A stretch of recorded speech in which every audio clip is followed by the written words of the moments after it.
Welcome back to my vlog. So dito ako ngayon sa isang Turkey restaurant, Istanbul restaurant. Meron silang meal at mga bread. Umbas na ako ng kamay ko. At i-rate natin to. Meron siyang rice. Let's see. Ang bread nila masarap naman. Merong tomato, merong garlic, dalawang ketchup at charan.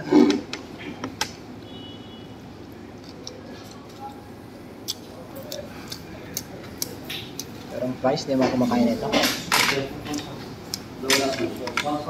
Kasi alam nyo yung fries is daming cholesterol. Deep fried to eh. Yung may favorite. Ay, buntot pa. Harap naman.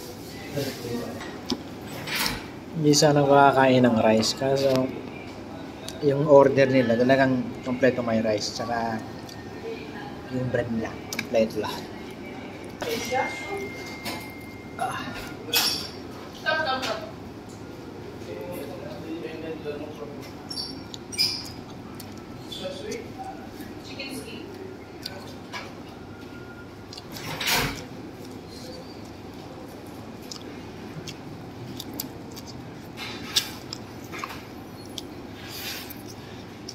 Ayos.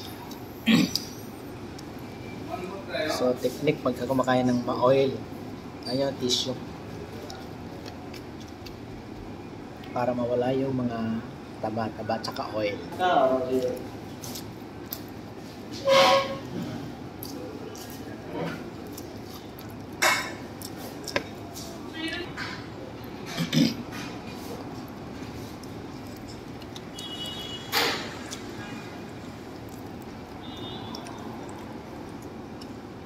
So guys, turun ka kayong kumain kung paano kumain ng bread nito.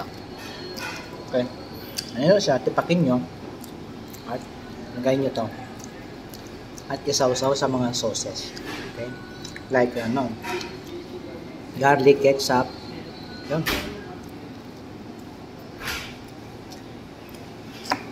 Harap. So dito ako ngayon sa Istanbul Turkey restaurant. So rate natin. Ang rating natin sa Habib Istanbul restaurant is 8/10. So perfect. Perfect. Nakakuha sila ng 8 sa akin. Perfect score kasi merong kamatis, tomatoes, mabilis yung delivery, yung service okay naman. Okay, good night. Bye-bye. Subscribe to my YouTube channel, Dennis MTV, and follow my Facebook page, Dennis Sarmiento Mota. And yung second account ko, Architect, Dennis Urban Planner. Bye-bye. Good night. Mwah.